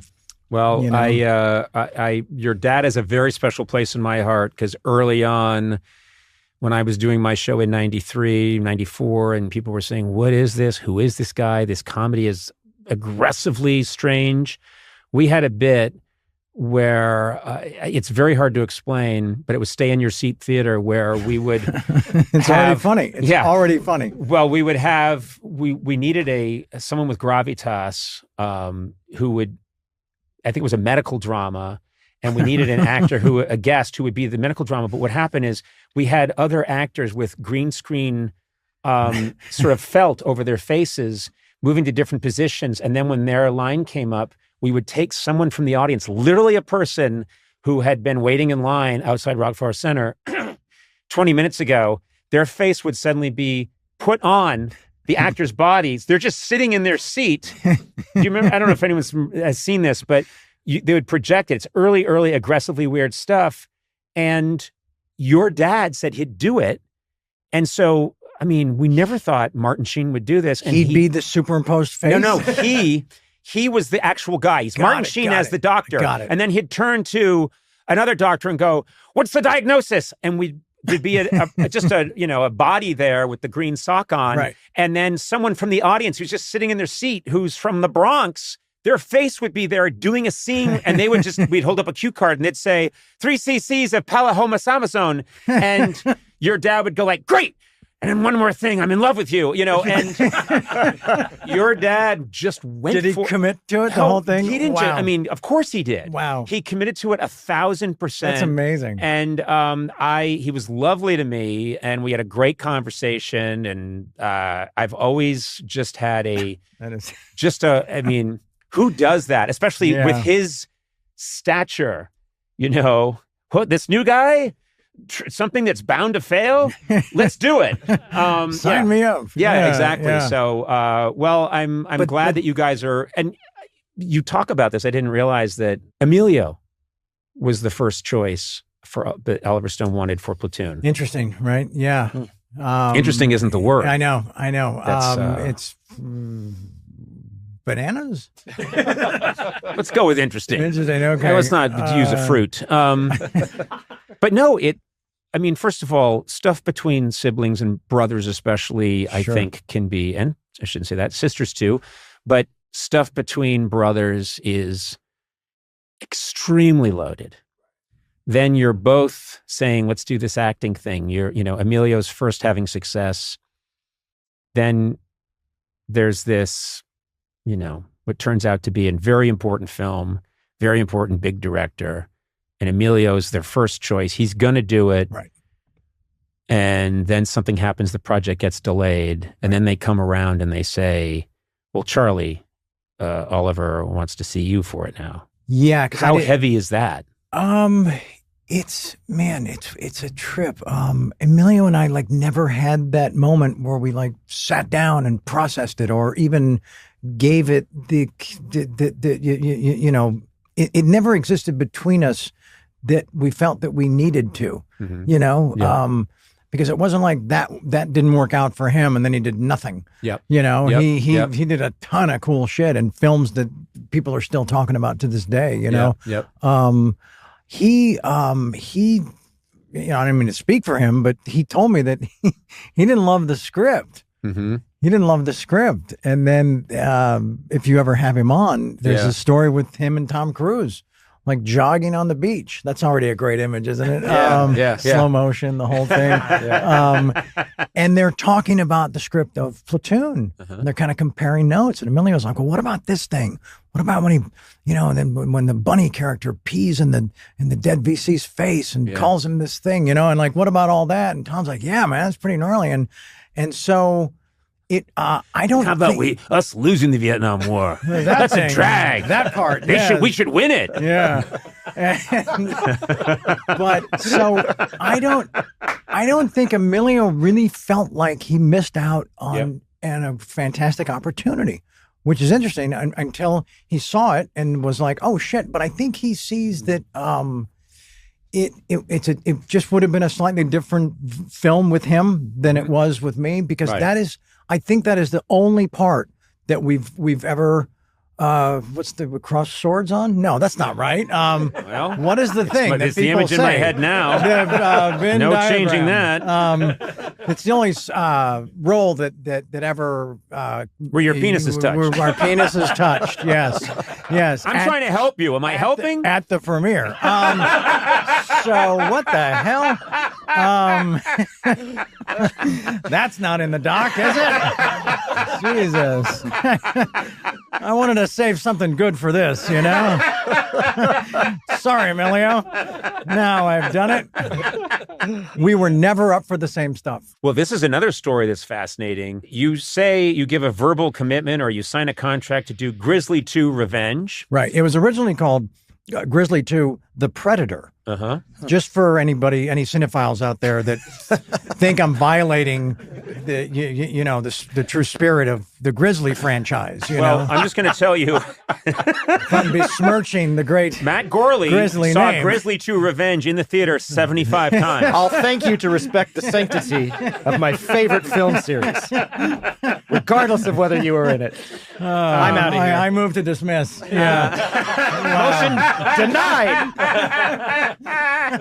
But this is the crazy story. So you've said, yes, I'll do Grizzly 2 Revenge, which by the way, also stars George Clooney and Laura Dern. Yeah. So there a lot of great talent came out of Grizzly 2. And the Bear has gone on to he has. Now he's got that whole honey company. That's stupid. That was stupid. He's the Paul Newman of Grizzly Bear. That was useless. He's the Paul Newman of honey. Yeah. All profits go to me. But you say you're going to do that. And then you get this call that they want you to be the star of The Karate Kid. That happened, yes. And take it.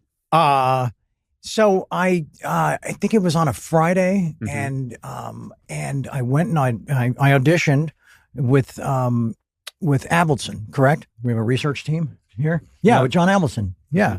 And I thought the audition was a disaster. Right. And it was the scene where he wakes up from the beating of the bullies, right? Yeah. And he wakes up to this this mystical sensei, right? Yeah. And so to Pat Morita. Yeah. And then the dialogue was kind of stilted and didn't really have any kind of flow, and like it did in that scene, but it's not supposed to. That's kind of their first encounter, isn't it? Yes, yeah. Yeah. So this should be a little tentative. Exactly. Yeah. And I thought I tanked it. And I on the drive home, I was like, all right, let's just park that and just do better next time, And I get to Glennis Liberty's apartment in Santa Monica. She was my very first agent, right?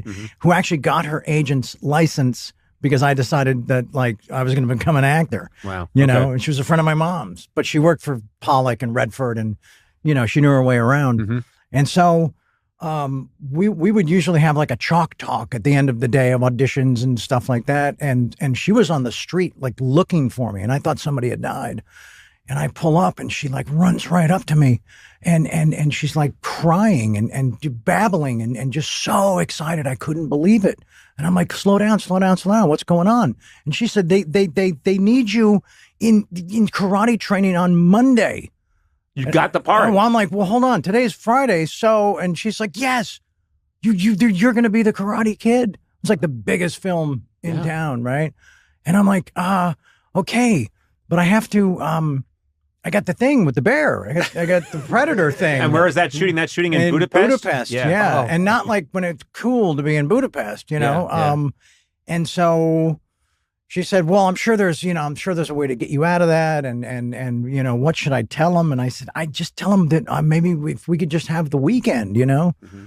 So I took the weekend and went to Dad and I said, hey, I got this amazing opportunity, like a career-making move, this giant movie that I think is, you know, it's got hit written all over it. You know, it's a game changer. And he says, and I said, so help me out.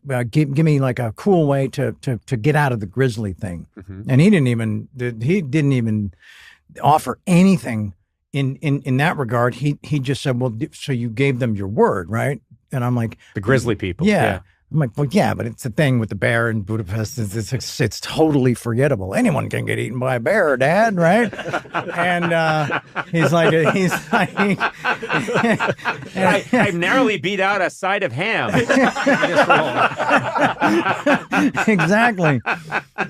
And he said, it's not about that. It's not about that. It's about that. You know, one big film. Is in this business is not going to carry you as far as, you know, being known as a man of their word. So I had to sell that to Glennis, you know, and she was like, yeah, have you lost your mind? And then after a while, she agreed with Pop. And so now, how was it when Karate Kid comes out and it's huge? That must have stung a little bit. A lot of it. Did you go and a lot of it? Did you go and see it in the theater with the bear? I picture both of you. Oh, you fucked up. It's just got a big paw. Exactly. You're taking more than your share. You're splitting up. They offered me the part of Miyagi. The bear could have been Miyagi. This is great. The bear was supposed to be Miyagi. You were supposed to be Ralph Macchio. The whole thing's fucked. Oh my God! But he went with, everyone just sees me as the thing that chases people and eats things because I'm a bear. But anyway, I saw it in the movie theater, like on a Friday night, and it was interesting. It was a strange mashup of intense jealousy, right, and missed opportunity, all that stuff. But add to that relief. Mm-hmm. There was a relief, and I don't know how to explain what that was about. I think Ralph was so freaking good in that movie, right? Yep. That I was looking at ways like, how would I have done that differently? How would I have done that at all? Yeah. And I was kind of like, okay, I think I kind of dodged a bullet here. I don't think they would have filmed the whole movie with me. I think they would have been like, okay, cool. No, you gave it a hell of an effort, kid. But, you know. Yeah. But also, classic thing that you get when you're, you know, I've had that experience at my age now where I can look back, the things that I missed out on that I was convinced were essential to me moving ahead that devastated me at the time. Sure. Now I see them and I go, well, they don't fit this arc that I have at all. Interesting. They just don't. Interesting, yeah. And, you could not, if I got in a time machine. On my way here today, there was some street work, so I had to pass my old apartment on Cochrane. I had a $380 a month apartment, 1986. I lived on the first floor, way in the back. I looked out on an alley, and I passed that apartment. I always slow down if I'm in that neighborhood and look at that apartment. Wow. Because it was going to sound weird, but I almost feel like there's a ghost of me from 1985 I used to sit on the steps of that apartment complex and think like, how am I going to make this thing work? I don't know. Wow. And so every now and then I'm like, I'm on my way to go talk to Charlie Sheen and I've had a pretty good run, but I'll stop and sort of honor that moment at that apartment at that time. And if I could talk to that guy now and say, trust me, the gig where it's between you and another guy to go work, be a writer performer for Letterman, and you didn't get it, and they only hire like one person every 3 years, and that you're not going to be on that boat. I still think that kid would have said, "You're out of your mind. that was my chance and it's over. Wow. I'm not going to make it. Right. And I've had like 9 of those, you know, but then you look at it later on and you go, no, you weren't supposed to do Karate Kid. Wasn't supposed to happen. No. And because that choice changes other choices. So then you're not going to get Platoon. You're not going to get You're not going to get Wall Street. You're not going to get none of those things happen if you do. Probably not. No. Probably not. And right, you know, following like that amazing in theater experience with, you know, the Karate Kid as we know it, I didn't work for like 8 months after that. And then I started writing stories about, okay, gosh, maybe they've tried to blackball me because I said no to their big event franchise film, you know. And then because it just so that sort of compounded the you know, the funk that left me in, you know. And you did contemplate, like, I could be a cinematographer, I could be an AD, like I could get into this business in another way if this doesn't work out. Sure, that was more really because I had done all of those jobs in our Super 8 world. You know, I'm not saying I did them well, but I had enough knowledge about, you know, what happened on both sides of the camera, you know. And that was sort of the pitch to my parents at the breakfast table that first morning of summer after, you know, being kicked out of high school. Mm-hmm. I kind of sold them on this thing, and it's in the book. I don't know if it's in the doc, but I said, look, I'm going to give the acting thing a shot. You know, I'm just going to spend this first summer of freedom just auditioning and just see where that takes me. If that doesn't work out, then the kind of the, not a big lie, but the medium-sized lie that I told them was that I'll go to film school and I'll learn how to, you know, I'll be an editor or director or cinematographer. Yeah. And, you know, and so I just wanted them to feel like there was a backup plan that wasn't the same one that Dad had struggled with for so long in his early years. Yeah. You know? Yeah. And they bought it. They bought it. You know, they thought, okay, Suckers, well, yeah. He wants to be a botanist. You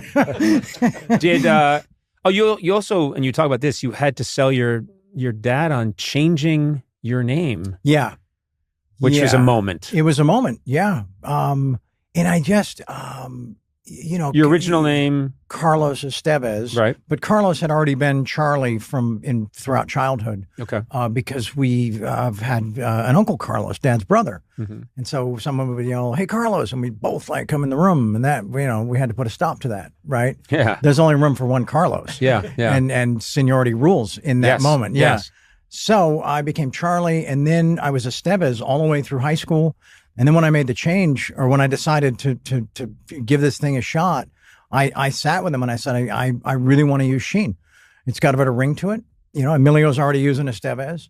And that way you've got both bookends of your heritage represented out in the world. God, you're a good salesman. Thank you. You are so good. I'm in the wrong business. Well, you and I should start an advertising agency. I'd love to. I would love to. Yeah. And you say to your dad, like, I can see it in lights, Pop. Right. Exactly. Charlie Sheen. You weren't wrong, you know, but I mean, it was easier to say. Yeah. You know? Yeah. What's your name? I'm Charlie Sheen. Even though when I walked in here, it stumped me. Yeah. And that's like on camera. That's going to be on like YouTube. Yeah, I know. You're screwed. Hi, my name is... Well, I don't want to take all your time. I'm going to say this. First of all, you said you wanted to hand me something. Yes, yeah. But I don't know if you still do. Maybe you changed your mind. I know. I absolutely did not change my mind. You and I had a banter that I think ran over the course of a couple years. And it was during Spin City. Remember, I was on the Zone diet and I was like super thin and like eating nothing. Right. But I had this thing on Friday nights that was a treat to myself that was called the McFlurry. Do you remember this? Yes. And we had great runs about that. The McFlurry was important to us. Yes. And then you said, you would always say, well, has McDonald's reached out and like offered you free food for life or anything great like that? I'm like, no. Unbelievable. And then you would make jokes like, well, why are you out here talking about McFlurry? Why aren't you saying names like Porsche and yes. Ed's Diamond Store? And yeah, you remember all this stuff? Yes. So shortly after that, this shows up in the mail, like no joke. The guy from Arby's. Bill Arby? You know him? Very sane. He sent me that. Oh my God. An Arby's free food for life card. Yes. Oh, I don't know if we can push in on that or, yes, this is, and it's signed on the back. Yeah. I've been carrying that around for like 20 years. I love that you have this. And also, yeah, and you're the reason I have it. You're welcome. You're welcome. About it. And can I say one other thing? This, I want to know, would you go to Arby's and order everything? And then when they go, wow, so cool to meet you. Oh, and by the way, I'm not paid. And you're driving like the nicest car in the world. Man. Here's the good news. I've never used it. I've never used it. No offense to Arby's, but you're busy. I love Arby's. Yeah. I think Arby's, it hasn't changed in years, and that's a good thing. That's a good. They do have the meats, but I imagined there'd be a line behind me. And just what you said, and the guy brings all the stuff, and I'm like, well, I got this thing. And then he's like, okay, well, there's some paperwork. Yes. Right? Yes. And then I'm like filling stuff out. People are recognizing TMZ's me. shooting it. Right? Yeah. And they're like, and then he's like, what? So that's 2 shakes, 3 roast beefs. like in Bananas. Yeah, like in exactly. Who had the... yeah. So I've never used it, but I saved it, and I don't know. I just had it all these years. Just hang on to it. It survived the carnage. You know where that needs to go? The trunk of your car. There it is, right next to the BPX 4563. I've got something you need to see. A gun? No. No, you can take the honest road to free Arby's or the dishonest road. We can play this 2 ways. I rob you of these corned beef sandwiches, or I get them for free. Either way, I'm leaving here. Either way, I'm leaving here with the meats. Yeah, Charlie Sheen, this is what I'll say. This is one of my favorite sessions. I mean, it's up there in the pantheon. You always, since I first met you, a delight to talk to, really funny person. Thank you. Likewise. You have been very honest about your struggles and the craziness, and I'm glad, I went downstairs when you got here, and I told you, we hugged, and I said, I'm really glad you're still here. Wow, thank you. Because thank you. We lose all these people. Yeah. We lose these beautiful people. Yeah. We lose these really funny, wonderful, and we lose so many people. Sure. And I'm just very grateful that you're just still with us. Thank you. And thank you. And go with God. What the hell was that? You're very, very religious today. It was powerful. Yeah. We'll change it. Go with Satan. Satan. There you go. Go with Satan. I already went with Satan. Satan's like, enough with him. He moved in and wouldn't leave. Go with Arby's. Go with Arby's. Yeah. Go with Arby's. Charlie, wow. Seriously, thank you so much for being here. Thank you. This was great. It's an honor.